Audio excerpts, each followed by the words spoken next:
The pain starts with a fever, a burning heat that spreads through the body, turning strength into weakness.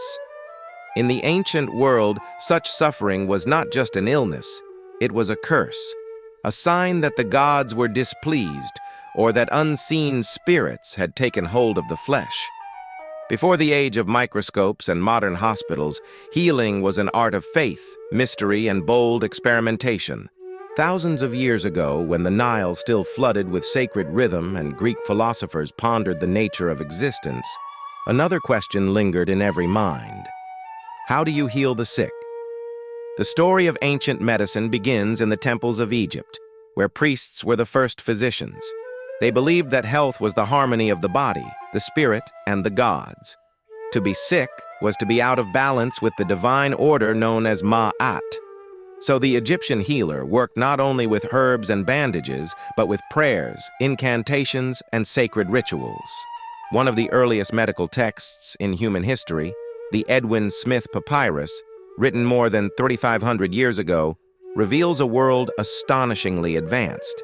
It describes treatments for broken bones, dislocated jaws, and even head injuries, carefully observed and recorded without magic. The author, believed to have been inspired by Imhotep, the high priest, architect, and physician of Pharaoh Djoser, may have been the world's first true doctor. Imhotep's legacy endured for centuries. In later ages, he was worshipped as a god of healing, and when the Greeks conquered Egypt under Alexander the Great, they compared him to their own god of medicine, Asclepius. It was a bridge between two worlds, Egyptian spirituality and Greek rationalism, each shaping the history of healing in its own way. Yet Egyptian medicine was never simple mysticism. Their healers practiced surgery, dentistry, and pharmacology with surprising precision. Archaeologists have found mummies with well-set fractures and even evidence of dental fillings made from resin and honey. Some papyri list hundreds of remedies: aloe for burns, willow bark for pain, honey as an antibiotic long before anyone knew what bacteria were. They even used moldy bread to clean wounds, an accidental discovery that foreshadowed penicillin by thousands of years. But alongside science was sorcery. If a cure failed, the priest might turn to charms and magic, a clay amulet, a whispered spell, or the recitation of words meant to drive out evil spirits. To the Egyptians, there was no contradiction. The physical and the spiritual were threads of the same tapestry. A wound could be treated with ointment, and a prayer could ensure the gods allowed it to heal. Centuries later, across the Mediterranean, the Greeks inherited this ancient wisdom. But they took it in a bold new direction. On the island of Kos, a man named Hippocrates was asking dangerous questions. Why should sickness be the will of the gods at all? Why not the result of something within the body itself? Hippocrates and his followers proposed something revolutionary. Disease had natural causes, and thus natural cures. This was the birth of rational medicine, the idea that a doctor should observe, record, and reason, not simply pray. The Greeks believed that the body was governed by four humors: blood, phlegm, yellow bile, and black bile. Health was balance, illness, imbalance. A fever might mean too much bile, depression, and excess of black bile. The treatment? Restore harmony through diet, rest, or sometimes the infamous practice of bloodletting. It sounds primitive now, but the humoral theory dominated medicine for nearly 2,000 years. It was, in its own time, a breakthrough, a framework for understanding disease without invoking divine punishment. Yet Greek medicine never truly abandoned the sacred. In every corner of the Hellenic world stood the temples of Asclepius, the god of healing. Patients would come seeking divine dreams in the quiet of the night. They would sleep inside the temple, hoping Asclepius would appear in a vision, revealing their cure. In the morning, the priests would interpret their dreams and prescribe a remedy, sometimes herbal, sometimes ritual, sometimes both. What's fascinating is how these practices overlapped. Even as Greek physicians championed reason, They respected the mystery of healing. Many doctors combined philosophy, observation, and faith, a blend that made medicine as much art as science. Among those doctors was Herophilus of Alexandria, the first person known to perform systematic dissections on human bodies. Working in Egypt, in the bustling, multicultural city of Alexandria, he explored the structure of the brain, nerves, and blood vessels. He even distinguished between arteries and veins, centuries before modern anatomy confirmed it. For his time, such acts bordered on heresy. But in Alexandria, knowledge was a god in itself. This city, where Egyptian tradition met Greek intellect, became the beating heart of ancient medicine. The Library of Alexandria gathered scrolls from across the known world, medical texts from India, Babylon, and Greece, all in one place. It was here that Erasistratus, another pioneer, began studying how the heart pumps blood and how nerves transmit signals to the brain.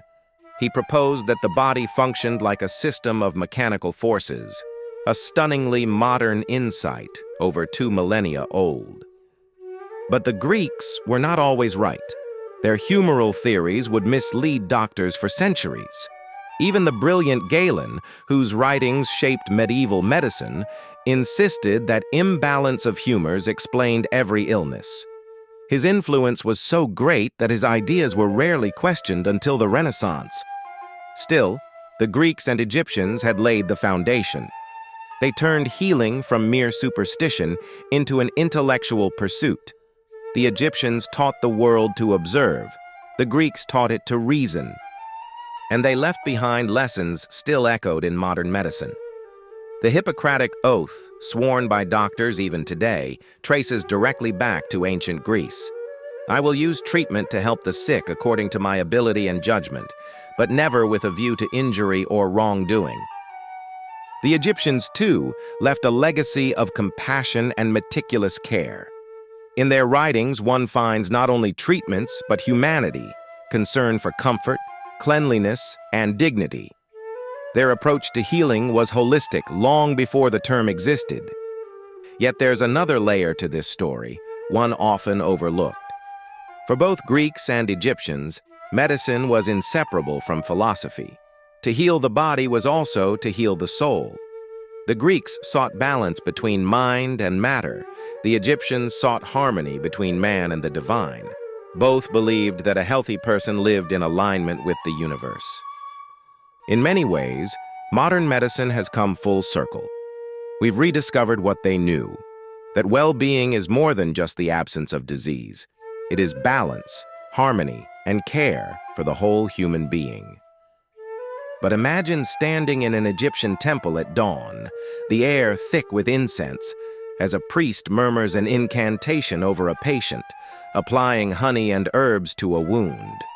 Or in a Greek clinic, where a student of Hippocrates listens to the pulse of a patient, observing, recording, thinking.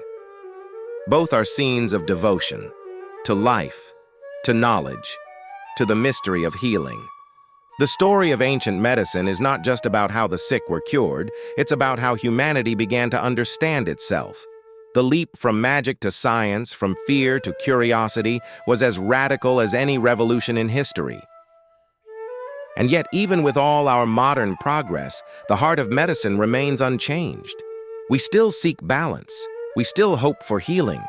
We still look in moments of pain for something greater than ourselves, whether it's science, spirit, or both. The Greeks gave us reason. The Egyptians gave us reverence. Together they taught the world that to heal is not only to cure the body, but to restore harmony to the soul.